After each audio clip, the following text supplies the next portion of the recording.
Now to new comments from State Superintendent Ryan Walters on the status of Tulsa Public Schools' plans to improve. After months of threats that include make changes or else and worries of a state takeover, Walters released a video commending Superintendent Dr. Ebony Johnson's plan, calling it data-driven and specific. Dr. Johnson came with a great presentation and clarity on how they're going to meet the goals that we've laid out for them, and I can't wait to continue to work with Tulsa to get these successes in the school that I know those kids and those parents of Tulsa deserve. Those comments, the most positive we had heard from Walters about the future of TPS during his tenure. Tonight, we're taking a look back at what has been a roller coaster year in Oklahoma education, one that prompted news outlets across the nation to dub Walters a culture warrior. Within days of being sworn in, State Superintendent Ryan Walters ordered an investigation into 2 teachers. We will not allow the indoctrination of Oklahoma students here in the state of Oklahoma. Former teacher Summer Bozemeyer sued, citing defamation, slander, and other claims. Representative Mark McBride filed legislation only a month later aiming to reduce Walters' power. I want to put this gentleman in a box.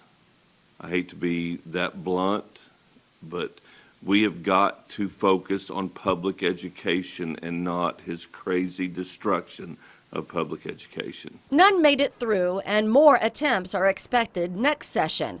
The board made several controversial emergency rules, including reporting pronoun policies and funding from foreign governments. It also refused to change 2 genders on school records despite a judge's order, and that prompted another lawsuit.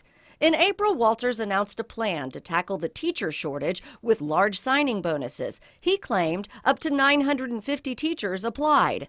House members issued a subpoena for proof of that just this week, and legislators got a letter from his office. And this was the response I got. Fool me once, shame on you. Fool me twice, shame on me. I don't really even know what that means. Walters was poised to simultaneously serve as Secretary of Education and State Superintendent until the governor was pressured to remove him. His replacement left after 3 months, citing the political environment.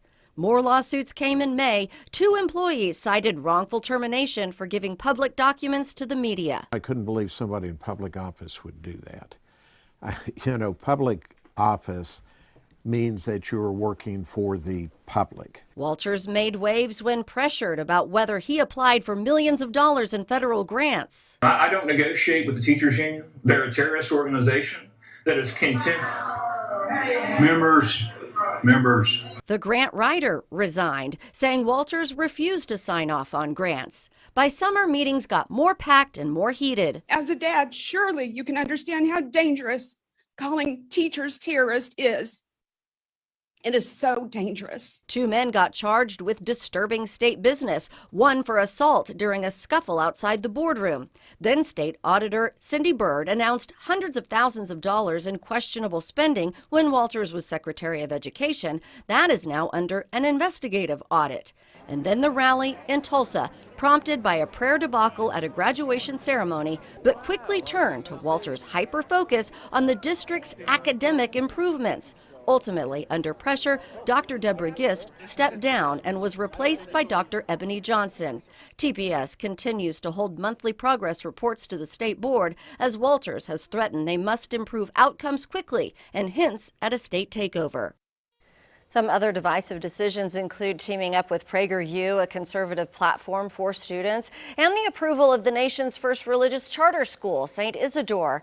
Overall, Walters or the State Department of Education have been the subject of at least 9 lawsuits just this year. There have been 2 calls to investigate possible impeachment charges by House Democrats, but with little pull they have in the legislature, nothing has come of it.